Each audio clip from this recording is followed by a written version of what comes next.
The human ego is the holy grail of both persuasion and seduction. Or rather, the understanding and leveraging of the human ego is the holy grail of persuasion and seduction. Now, what does this mean?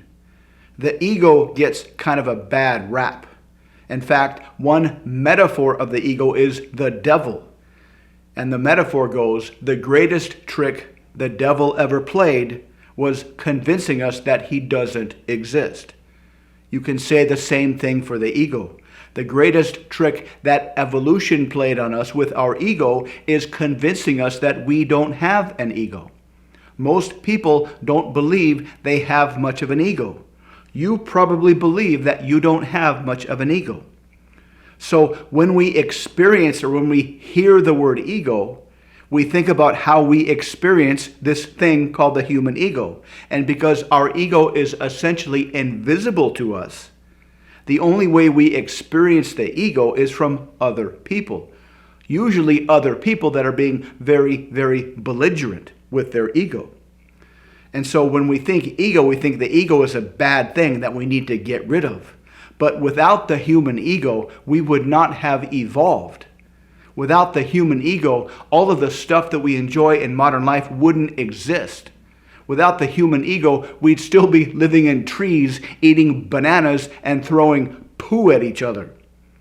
So how is this true? How can we both accept and appreciate the ego at the same time, have this belief that the ego is bad? Well, think about why the ego is invisible to us. Think about two different cavemen way back in the day. The ego convinces us that our opinions are objectively true, and everybody else's opinions are subjectively false.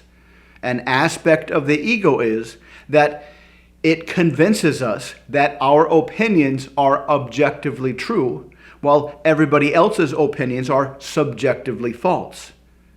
This makes it a lot easier for us to express our opinions. So imagine a split test way back in the day, a couple of hunter-gatherers.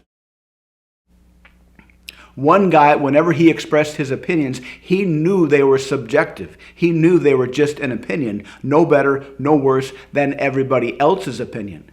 And so if he expressed his opinion and he got any kind of pushback, that might make him want to retreat and not express his opinion. On the other hand, imagine a hunter-gatherer who truly believed that his opinions were objectively true. If he expressed his opinion that he believed were objectively true and got any pushback, that wouldn't bother him because he would believe he was pushing the truth, not an opinion. It would be like trying to convince somebody that 2 + 2 is 4 and they think it's 5. You're not going to have a lot of trouble convincing them or being motivated to try to convince them that 2 + 2 is 4 because you know you're objectively correct. So people in the past that had an ego that convinced them that their opinions were objectively true were much more likely to push those opinions, assert those opinions, impose those opinions on everybody else. And asserting our opinions on everybody else in our tribe is how we rise up the hierarchy. Different mammals do this differently. Some mammals like gorillas, they crash into each other and bash their chests up against each other. Some mammals have really thick foreheads and they butt heads literally. But humans flex or have these flex contests by asserting our opinions that we think are objectively true.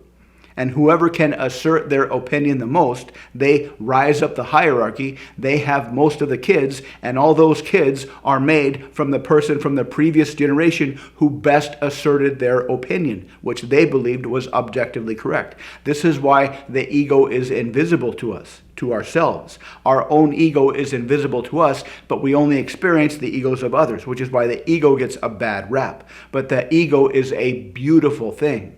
It is a beautiful result of evolution. Think of your favorite TV show. Think of your favorite movie, a TV show or a movie that you've watched many, many times. Think of how brilliant you like the writing. Think of how wonderful the writing is. The writing is a product of ego battles. The best TV shows, the best movies are generally not written by one person. They're written by a group of writers who always have an ego battle to come up with the best idea. And this is the reason for most of human advancement. You have a problem, and you have a bunch of people trying to solve the problem, and they solve the problem by bashing their opinions into each other, and that produces the best solution. And they all believe that their opinions are objectively correct or objectively the best one, and that produces the best opinion. So the ego is a fantastic thing.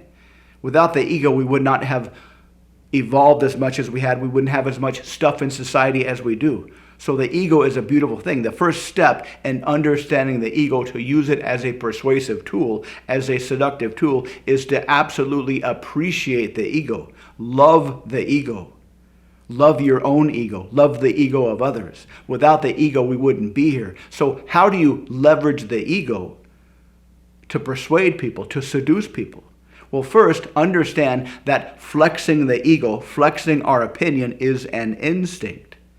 An instinct that keeps us alive. An instinct that keeps society alive. And every time we flex an instinct, it feels good. We need food to survive, so eating feels good. We need to repopulate the population, so having sex feels good. Thinking about having sex feels good. Thinking about situations that might lead to sex feel very good. Similarly, flexing our opinions feel really good. Flexing our opinions makes us feel fantastic. It validates our sense of self. Flexing our opinion and getting other people to agree with our opinion validates our sense of self. It feels fantastic. So how do you leverage the ego to persuade others? Well, the first step is to understand your own ego. And every time you express any opinion, anything about yourself, you're flexing your ego. Even if somebody else has an idea and you say, hey, that's a great idea, that's an ego flex, because you're saying, I think that is a great idea. It's as if the idea is not good enough on its own unless it receives your blessing by saying, I think that's a great idea. So consider this model to think about. Unless you are simply asking open questions from a mindset of curiosity and neutrality, you are flexing your ego. Unless you're asking questions from a neutral mindset of just pure curiosity without any ulterior motives, you are flexing your ego. So that's the first step, is to understand and calibrate your own ego and turn it off temporarily. It's an instinct, and like any other instinct, you can manage your instinct just like you can manage your hunger. And so temporarily turn off your ego. Temporarily turn off your need to tell people anything. Keep the ideas inside your head. Do not flex. And ask them directed questions that allow them to flex their ego. Allow them to flex their decisions. Allow them to flex their best experiences. And the trick is to get them to flex in the direction that you want them to go. And so they will equate in their mind the fantastic feeling of flexing their ego with the idea that you'd like them to accept. The trick is to get them to equate in their mind the flexing of their ego with the idea or the action or the behavior you'd like them to accept. And they will do it, and they will feel fantastic when they do it. And there's a lot of ways to do this. It's a very subtle process. It does take some practice. But ask simple questions without any ego of your own about their best experiences, about their greatest successes, about the best decisions they've ever made, about why they want certain things, about how they know they want those things, how they know the things that they do. How did you come to that conclusion? That's very fascinating. How did you figure that out? How did you know that was true? And they will flex like crazy. And this is a very, very, very powerful skill, to be able to turn off your own ego and covertly and subtly and subconsciously guide the flexing of their ego. And if you can guide the flexing of their ego in the direction of your outcome, they will do it every single time. They will believe it was their idea, and they will feel fantastic when they do it. So try this out with your friends. First, put yourself in a mindset of neutral, open curiosity, and just ask questions without any ulterior motive whatsoever. and get them flexing in the direction you want them to. Ask them about their best decisions. Ask them about what they want to do in the future. Ask them how they know that's a great plan for their future. Ask them how they know what they know. Ask their opinion about something and say something like, that's very fascinating.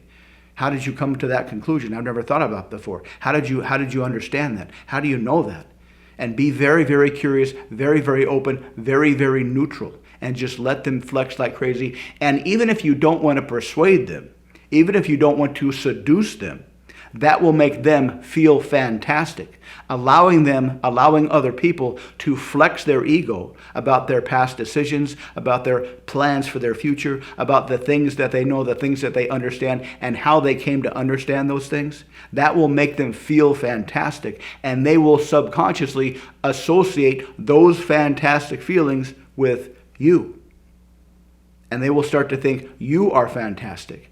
And they will start to feel that wonderful feeling of flexing their ego with you. And that will make whatever you want them to do a lot easier to do. They will start to see you through a own custom-built halo effect. They will see the world, including you, which is subconsciously leading this conversation through their own personal halo effect. And that will make you look fantastic. So this is a very, very simple thing to do. But the most important part and the most difficult part is to turn off your own ego. If you can turn off your own ego and put yourself in a neutral, curious mindset and just ask them questions and let them flex their ego, they will feel fantastic and they will associate that fantastic feeling with you. And you can leverage that in all kinds of wonderful ways, for persuasion, for sales, for seduction, and everything in between.